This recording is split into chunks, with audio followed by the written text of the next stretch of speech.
ঘুম থেকে উঠে মানুষ নামাজ কালাম পড়ে আল্লাহর নাম নেয়। একজন আছেন, উনি প্রথমে আমার নাম নেন। ঢাকা শহরে সবাই জানে মির্জা আব্বাস চাঁদাবাজ। আমার বাসায় আপনারা এসে চা খাই যান, চা খান, নাস্তা খান, বিরিয়ানি খান, সব খাবো, কোনো অসুবিধা নেই।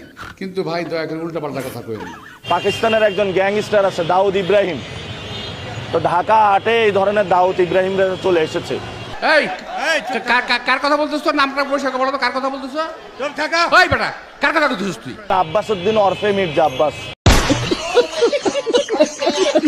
জীবনের নিরাপত্তার হুমকিতে আছে। ও যে আগে বলে তুই কই আসিস, ঘরে আয়, তোর দেখে ছাড়বো, এখন বলে বিরিয়ানি খাওয়াবে, এটা বলে ডাকতে চায়। তো ইনশাল্লাহ জয়ী হয়ে বিরিয়ানি নিয়ে যাবো। এটা এগুলো হলো প্রচ্ছন্ন হুমকি দিচ্ছে, ইনডিরেক্ট হুমকি দিচ্ছে।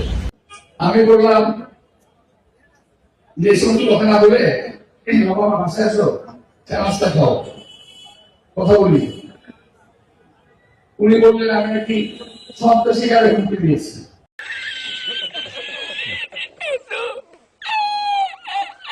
বাংলাদেশের সবচেয়ে বড় আলেম আল্লামা মির্জা আব্বাস। খালি উল্টাপাল্টা কথা কয়, মানে পায়ে পাড়া দিয়ে ঝগড়া করতে চায়। ওনাকে শিক্ষার্থীরা ডিম মেরেছেন, আপনারা বলেন ডিম মারলে কারো কি মাথা ফেটে যায়? মিডিয়া তো উপরে থাকে, নিচে দিয়ে এমনি ঘুষি দিছে, ইট পাটকেল নিক্ষেপ করছে। আমি একটা ডিরেক্ট বড় একটা সন্ত্রাসীর বিরুদ্ধে দাঁড়ায় গেছি। এটা মনে হয় লাইফে আমি ভুল করে ফেলছি।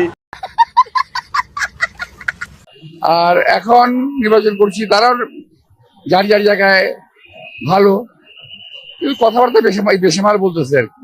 বেশি বলে ফেলছি, তো আমি ওনাকে নিয়ে আর বলতে চাই না। উনি ওনার মতন কাজ করুক, তবে আমি চাঁদাবাজদের বিরুদ্ধে সোচ্চার থাকবো।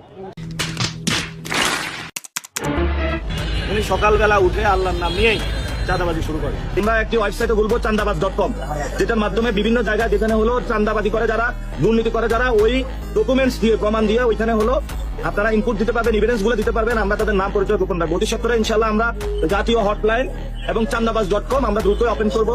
তখন আমরা প্রমাণগুলো নিয়ে, এক গাদা প্রমাণ নিয়ে ওদের মুখের উপরে গিয়ে আমরা বলবো এই হলো প্রমাণ, আপনি রাজনীতি এখন ছেড়ে দেন।